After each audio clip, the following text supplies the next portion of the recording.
우리 하나님의 은혜와 평강 예수 임마누엘 구원의 은혜가 오늘 좋은 찬양한 우리 성가대와 우리 사랑하는 성도들, 또 우리 중층에 있는 사랑하는 식구들, 여러분과 함께 하시기를 주의 이름으로 축복합니다. 우리 중층에 있는 식구들은 조금 멀으니까 손 좀 한번 들어봐요. 이렇게 사랑합니다. 그러면 이렇게도 한번 해봐야죠. 사랑합니다. 네, 고맙습니다. 오늘 사순절 이제 시작되었습니다. 사순절 첫 번째 주일인데 어제는 제 토요일에서 성찬 예식으로, 그리고 120 새벽기도 용사 모임으로 새벽기도로 어제 시작을 했습니다. 오늘 사순절이 되어서 말씀의 제목을 그리스도를 본받아, 이런 제목으로 말씀드릴 때 우리 하나님의 은혜, 평강, 예수, 구원의 은혜가 여러분과 함께 하시기를 주의 이름으로 축복합니다. 아멘 하면 믿음이 생깁니다.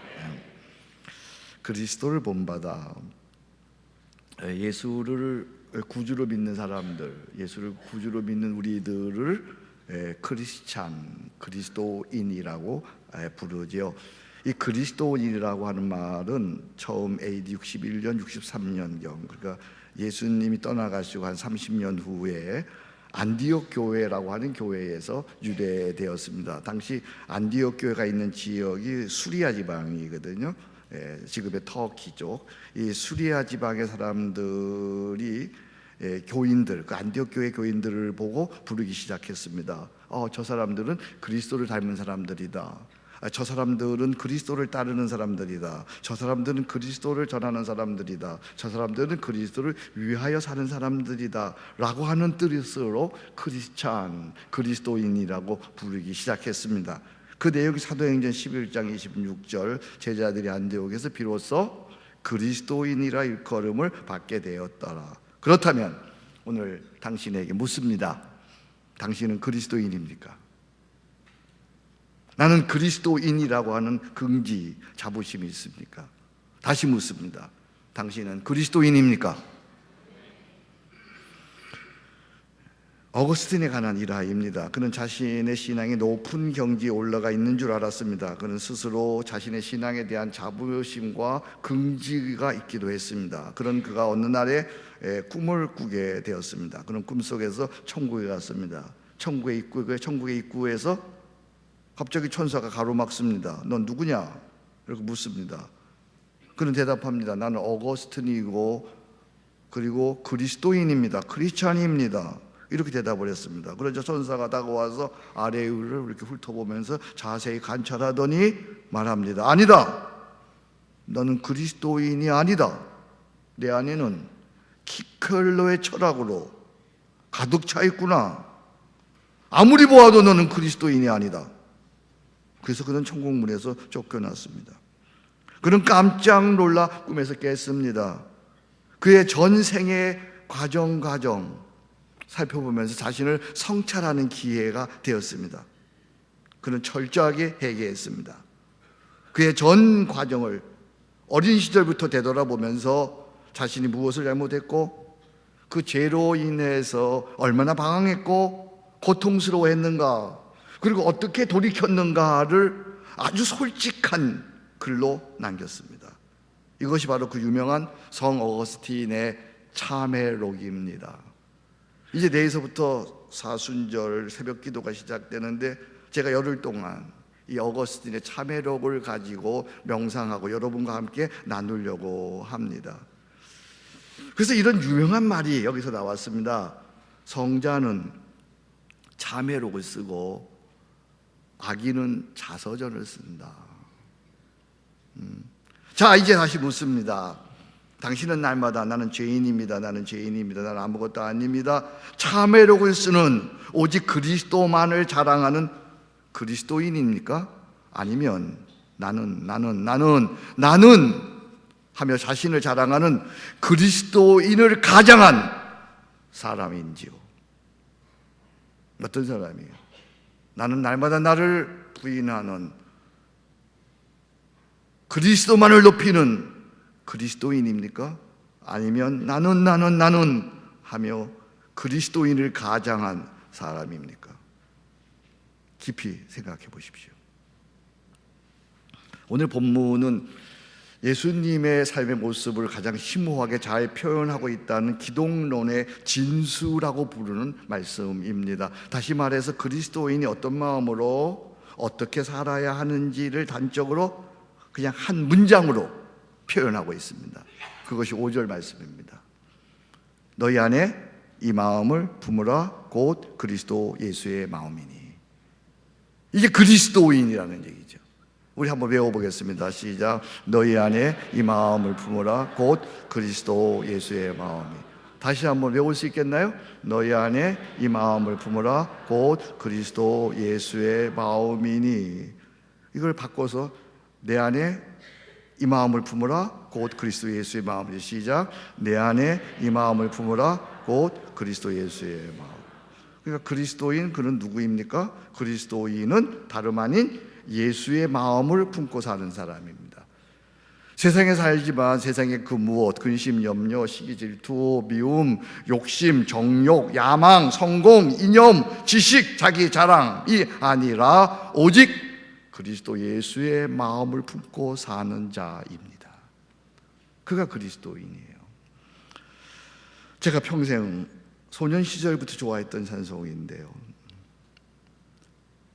제 인생의 절절한 기도요, 제 인생의 주제인 찬송이 하나 있습니다. 그것은 주님의 마음 본받는 자입니다. 이 찬송 1절부터 4절까지 다 외우고 너무 좋습니다만 특별히 3절은 언제나 저의 간절한 소원이며 기도였습니다. 가는 길 거칠고 험하여도 내 마음에 불평이 없어짐은 십자가 고난을 이겨내신 주님의 마음 본받음이라. 주님의 마음 본받아 살면서 그 거룩하신 나도 이루리. 주님의 마음 본받아 살면서 그 거룩하신 나도 이루리.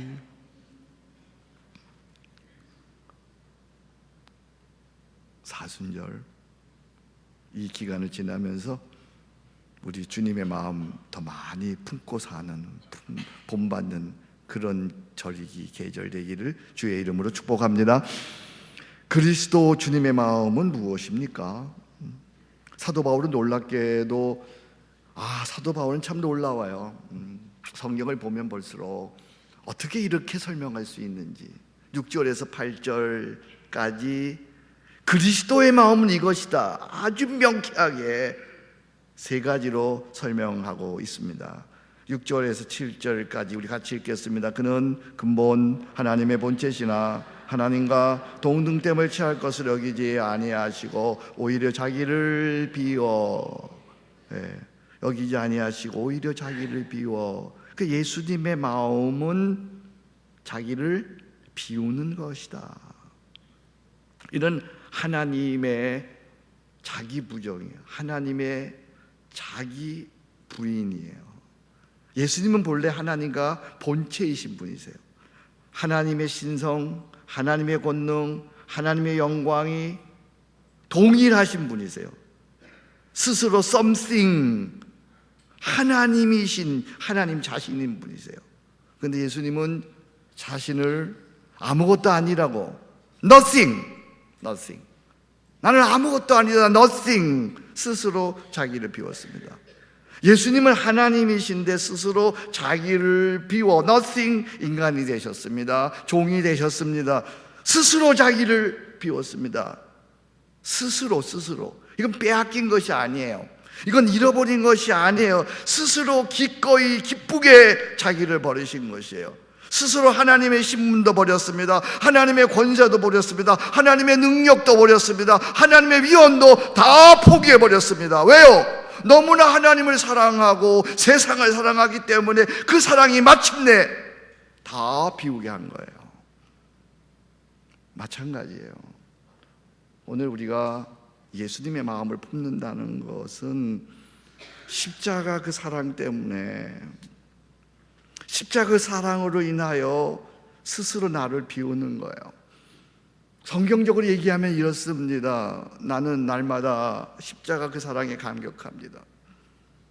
주님의 마음 본받아 살면서 감격합니다.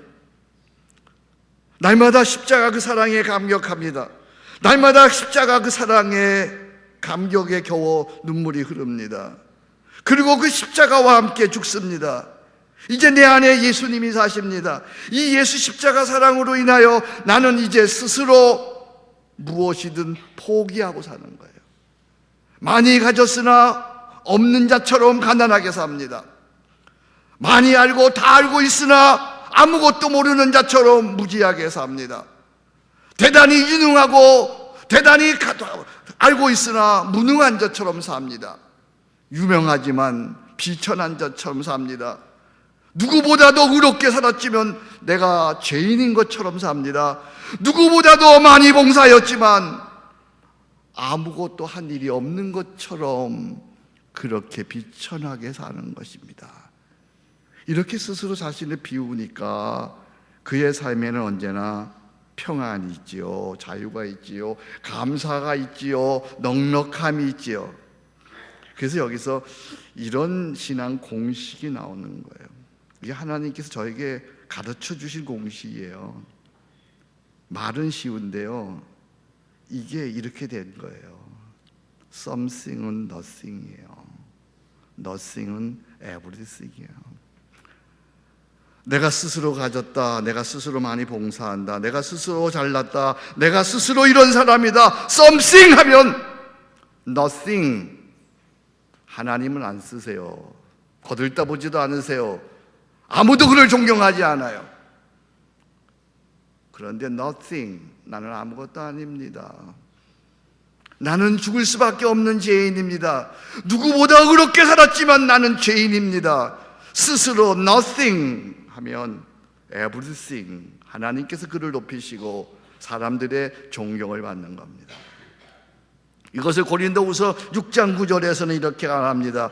무명한 자 같으나 유명한 자여, 죽은 자 같으나 보라 우리가 살아있고 징계를 받는 자 같으나 죽음을 당하지 아니하고, 제가 앞부분 읽습니다. 여러분 뒷부분 읽으시기 바랍니다. 근심하는 자 같으나, 가난한 자 같으나, 아무것도 없는 자 같으나, 할렐루야! 예수님의 마음은 자기를 비우는 거예요. Nothing. 하나님의 본체이신 예수님이 자기를 nothing 하신 것처럼 십자가 사랑 때문에 nothing, 이것이 예수님 마음을 품는 거예요. 예수님 마음을 품는 건 두 번째로 7절 이하 8절입니다. 종의 형체를 가지사 사람들과 같이 되셨고 사람의 모양으로 나타나사, 그다음 뭐죠? 자기를 낮추시고, 자기를 낮추셔. 종의 형체를 가지사 사람들과 같이 되었고 사람의 모양으로 하나님이 자기를 낮추시고, 예수님의 마음은 자기를 낮추는 것입니다. 이는 하나님의 성육신 하신 것입니다. 예수님은 근본이 하나님이신데 자신을 철저히 비우시고 자기를 낮추신 것입니다. 어느 정도 낮추셨는가 하면 하나님이신 그분이 종의 형체를 가졌습니다. 사람들과 같이 되었습니다. 이 역시 능동적으로 내 사랑하는 사람을 살리기 위해서 스스로 인간이 되셨습니다. 스스로 마구간이 나셨습니다. 스스로 죄인이 되셨습니다. 스스로 발 씻기는 종이 되신 것입니다. 이처럼 예수님께서 계속 자신을 낮추는 것은 세상 모든 사람들을 살리시고 세상 모든 사람들을 섬기시기 위함이에요. 마가복음 10장 45절 저의 인생의 요절 말씀입니다. 인자가 온 것은 섬김을 받으러 함이 아니요 도리어 섬기려 하고 모든 사람을 위하여 대성물로 주려 하려 함이니라. 자신을 낮추신 목적은 다른 사람을 살리고 다른 사람을 섬기기 위함인 거예요. 그러므로 우리가 나를 낮춘다는 것은 낮추는 것 자체의 목적이 있는 것이 아니라 내가 스스로 낮아져서 내 신분은 없어지는 것입니다. 내 권위는 없어지는 것입니다. 내 생각은 없어지는 것입니다. 내 경험은 없어지는 것입니다. 내 고집은 다 없어져서 누구에게나 쉽게 쓰임받을 수 있는 사람이 된다는 거죠. 누구에게나 쉽게 쓰임받을 수 있는 사람. 묻습니다. 당신은 누구에게나 쉽게 쓰임받을 수 있는 사람입니까? 아니면 쓰임받기 거북한 사람입니까? 아니, 스스로 물어보세요. 하나님께서 나를 쓰시기에 즐겨 쓰실 수 있는 사람인가? 쓰시기 거북한 사람인가? 여러분 어때요? 스스로 한번 생각해 보세요. 하나님이 나를 쓰시는데 쓰시기 좋은 사람인가? 쓰시기 거북한 사람인가? 어때요? 종종 보면 쓰기 겁나는 사람이 있어요. 너무 잘나서 못 쓰고요, 시험 들까 못 쓰고요, 무례해서 못 쓰고요, 후에 뭔가 요구할까 봐 겁나서 못 쓰고요. 쓸 수가 없어. 별것 아닌데, 그거 별것 아닌데 알잖아요. 우리 그거 별것 아니야. 내가 배운 거 별거 아니에요. 내가 소유한 거 별거 아니에요. 내가 얻은 직분 거 별거 아니에요. 별거 아닌데 자꾸 자신을 높여요. 자신을 교만해요. 쓸 수가 없어요. 혹시 여기 내 실력과 내 능력보다 귀하게 쓰임받지 못한다고 불만스러운 생각을 갖고 계신 분이 계신가요? 난 실력이 있는데, 난 능력이 있는데, 쟤는 됐는데 왜 나는 안 되는 거야? 쟤보다 내가 실력이 있는데, 능력이 있는데 왜 나는 안 되는 거야? 혹시 이런 불만스러운 생각을 갖고 계시는 분들, 이유가 어디에 있는지 깊이 생각해 보세요. 다음의 말씀이 어쩌면 해답일지 몰라요. 하나님께서는 너무 작아서 못 쓰시는 것이 아니라 너무 커서 못 쓰신다. 하나님께서는 너무 작아서 못 쓰는 법은 없어요. 너무 커서 못 쓰죠. 이것을 잠언서에서 이렇게 얘기합니다. 교만은 패망의 선봉이요 거만한 마음은 넘어집의 앞잡이니라. 못 쓰시는 거야. 커서 못 써요. 커서 교만해서 못 써요. 다 갖췄어요. 그 사람 보면 다 갖췄어요. 실력도 갖췄어요. 능력도 갖췄어요. 다 갖췄어요. 다 갖췄어요. 근데 커서 못 쓰는 거예요. 이제 우리 이렇게 기도하면 어떨까요? 주여, 겸손해야 이 기도 드릴 수 있는데, 주여 저에게 무슨 일이든 기꺼이 봉사할 수 있고 누구에게나 즐겨 섬길 수 있는 종의 마음을 주옵소서. 이건 아멘 해야 되는데. 우리 한번 같이 기도해 보겠습니다. 시작. 주여 저에게 무슨 일이든 기꺼이 봉사할 수 있고 누구에게나 즐겨 섬길 수 있는 종의 마음을 주옵소서. 아멘.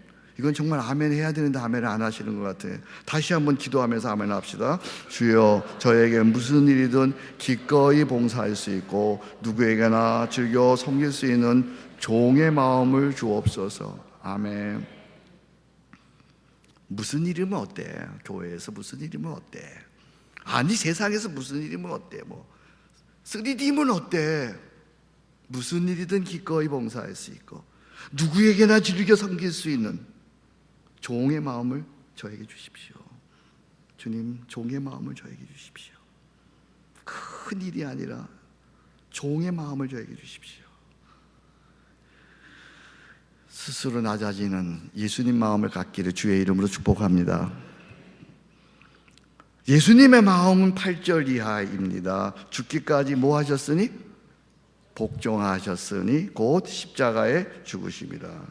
예수님의 마음은 자기를 복종시키는 거예요. 이는 하나님의 십자가의 죽으심이죠. 죽기까지 복종하심으로 십자가의 죽으심이라. 여기 복종은 행동적인 용어입니다. 하나님의 뜻이라면 무조건 끝까지 절대적으로 따르는 겁니다. 예수님의 복종은 이미 겟세마네에서 결정되었습니다. 아버지, 이 잔을 내게서 지나가게 하옵소서. 그러나 내 뜻대로 마옵시고 아버지의 뜻대로 하옵소서. 이미 복종하기를 결정했습니다. 이것이 하나님의 뜻인 줄 알고 복종하기를 결정했습니다. 이제 고난이 있습니다. 억울한 일이 있습니다. 고통이 있습니다. 섭섭함이 있습니다. 온갖 위험이 있습니다. 여러 가지 힘든 일이 있습니다. 개의치 않습니다. 절대 복종입니다. 복종은 순종보다 큰 것입니다. 순종은 이해가 되어 따르는 것이지만 복종은 이해가 되지 않지만 말씀하신 자의 인품과 권위를 인정하고 지금까지 하나님께서 행하신 그 역사를 보고 도저히 이해할 수 없지만 무조건 따르는 것, 그것이 복종입니다. 여러분, 오늘 이 시대는 탈권위적 시대예요. 다변화, 다원주의, 절대 권위, 절대 진리를 인정하지 않아요. 기독교의 진리가 무슨 절대적이냐? 세상은 이렇게 얘기해요. 하나님이 뭐가 절대적이냐? 이렇게 얘기해요. 그러니까 뭐 어디 권위가 있겠어? 목사의 권위가 어디 있어요, 요즘에? 어디 선생님의 권위가 있어? 어디 아버지의 권위가 있어요? 이런 탈권위적 시대에 어떻게 성경은 복종을 얘기하는 거예요? 목사가 하는 말을 어떻게 하나님의 말씀을 믿고 복종하느냐?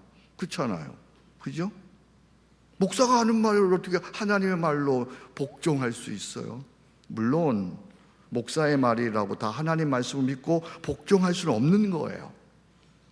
먼저 그가 선한 목자인지 아닌지 분별해야 해요. 선한 목자, 여러분이 앞으로 할 수 있으면 서초교회에서 여러분의 신앙생활을 끝내기를 바랍니다.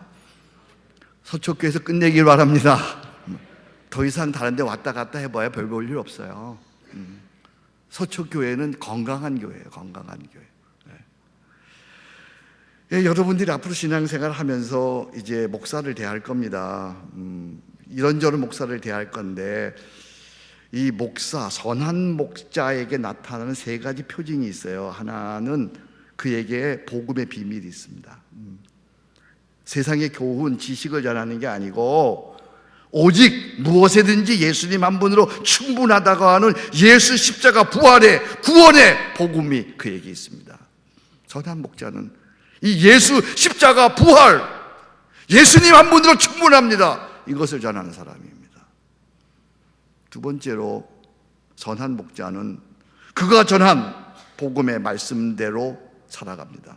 언제든 하나님 편에 서서, 언제든 먼저 교회를 생각하여 순종하며 거룩하게 살아갑니다. 선한 목자는 세 번째는 그에게 예수 십자가 복음의 능력이 나타납니다.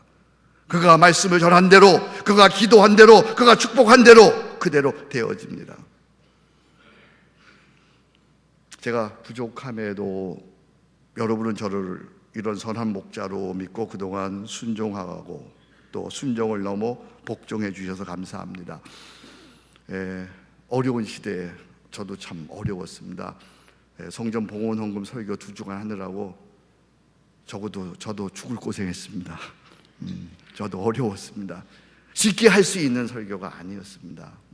저 어려웠습니다. 울었습니다. 금식했습니다. 하나님, 저 못합니다. 왜 저에게 이런 일을 자꾸 시키는 겁니까? 저도 이런 얘기 안 하고 멋지게 좋은 얘기만 하며 살고 싶습니다. 근데 왜 저에게 이런 일을 시키는 겁니까? 그럼에도 여러분들이 복종하셔서 여기 주보에 1차 작정 명단을 적었습니다. 그리고 큰 금액이 헌금되었습니다. 한 50% 정도, 우리가 목표한 50% 된 것 같습니다. 정말 많이 하셨습니다. 저는 제 생각보다, 기대보다 더 많이 하셨습니다. 또 감사한 건 여러분들이 예배당 지을 적에 작정하셔서 지금까지 하시는 분들도 계시는데 너무 고맙습니다. 감사합니다. 하나님의 크신 은혜와 평강과 임만의 축복이 함께 하기를 바랍니다. 근데 이번에 또 이렇게 작정을 하게 됐습니다. 아직 못하신 분들, 여러분 괜히 부담 갖지 마세요. 괜찮아요. 성령의 감화 따라 하시면 돼요. 성령의 감화 따라 여러분 언제든 앞으로 하시면 되는 거예요. 그러니까 여기 안 나왔다고 또 부담 갖지 마시고요.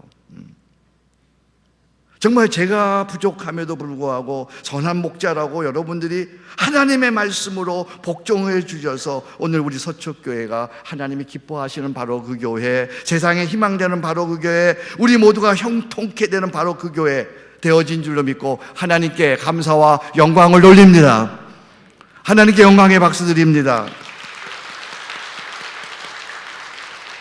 여러분에게도 너무너무 감사합니다.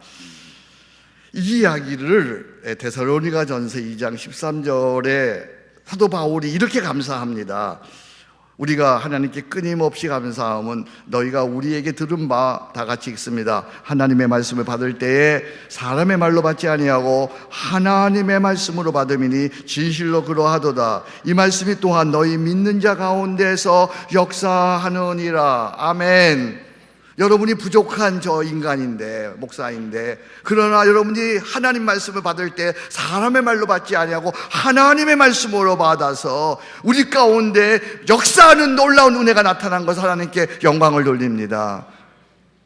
우리가 하나님의 말씀이라면 앞으로도 절대 복종해서 더 큰 은혜, 더 큰 역사가 일어나기를 주의 이름으로 축복합니다.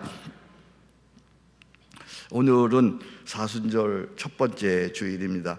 이 사순절은 기독교 역사상, 2000년 역사상 이렇게 내려오면서 우리 그리스도인으로서 1년에 한 번 40일 동안 예수님도 닮아가고 예수님도 따르고자 하는 그런 계절입니다.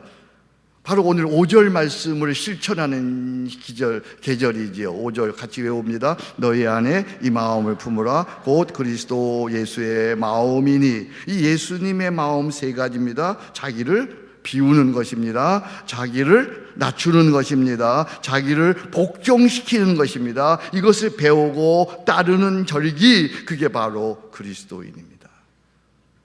이게 바로 사순절기를 지내는 거예요. 이제 내일 새벽부터 제가 40일간 고전 묵상으로 여러분들을 인도할 것입니다. 처음에 어거스틴의 참회록을 가지고 이제 내일 새벽부터 이렇게 나갈 겁니다. 여러분들 평상에 못 읽고 어려워서 못 읽지만 저랑 같이 읽으면 이해가 될 거예요. 모르겠습니다. 대한민국의 한국 교회 중에 사순절 때 이렇게 새벽에 고전 묵상을 하는 교회가 있는지 난 잘 모르겠습니다. 좋은 걸 하면 좀 좋은 걸로 알아주면 좋겠는데, 좋은 걸 해도 우리는 좋은지 몰라. 목사님이 가끔 없어야 좋은 줄 아나? 엄마가 없으면 좋은 줄 아는데. 자, 내일 새벽부터 저도 이거 준비하려면 어렵잖아요, 그죠?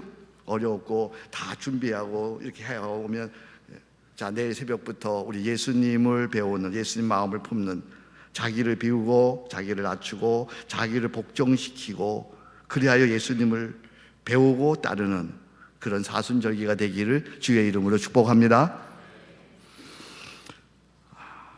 3.1절, 지난 3.1절 지냈습니다. 참 여러분 답답하셨죠? 3.1절 우울한 3.1절이었습니다. 98년 전 3.1절은 민족 해방을 위해 온 나라가 하나가 되어 대한민국 만세 운동을 펼쳤던 그런 날입니다. 근데 지난 3.1절은 촛불과 태극기, 그 둘 다 참 좋은 건데, 그죠? 촛불과 태극기로 양분되어 서로를 비난하며 헌재를 위협하는 집회를 가졌습니다. 이런 분열 상황에서 북한은 핵으로 우리를 위협합니다. 중국은 사드 배치로 우리를 위협합니다. 일본은 위안부 문제로 우리를 위협합니다.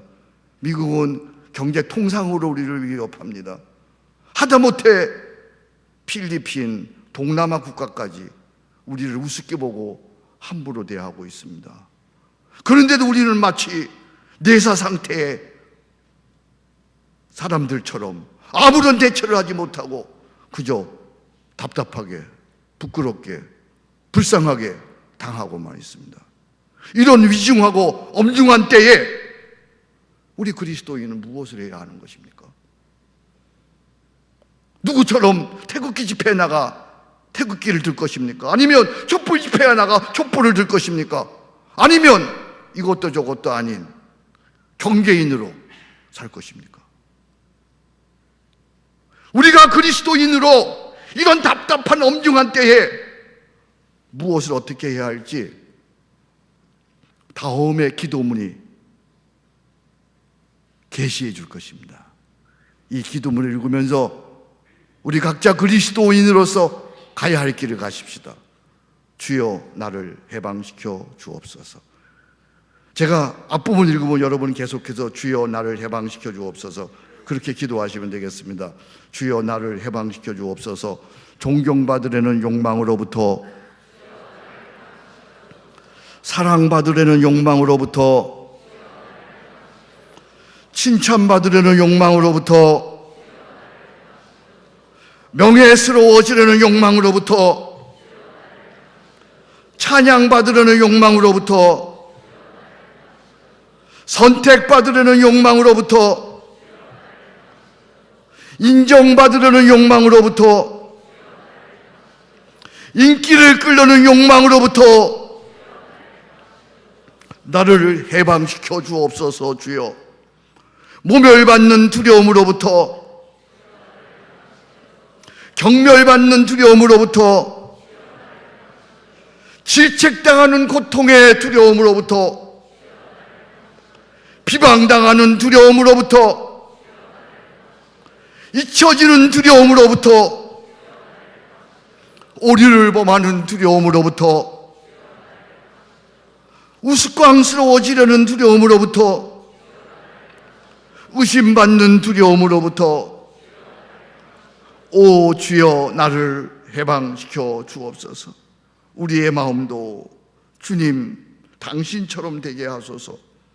나보다 다른 사람이 더 사랑받게 하시고, 나보다 다른 사람이 더 존경받게 하옵고, 모든 일에서 나보다 다른 사람을 택하여 주시고, 내가 성스러운 것보다 다른 사람이 더 성스럽다는 사실을 인정하게 하소서. 너희 안에 이 마음을 품으라. 곧 그리스도 예수의 마음이니. 진정 당신은 그리스도인입니까? 기도하겠습니다. 하나님 아버지, 사순절기를 맞이합니다. 주님, 그리스도의 마음 품기를 원합니다. 내 힘으로 불가하오니 성령이 오셔서 십자가 사랑 때문에 나를 비우게 하옵소서. 나를 낮추게 하옵소서. 나를 복종시키는 그런 은혜의 사람이 되게 하옵소서.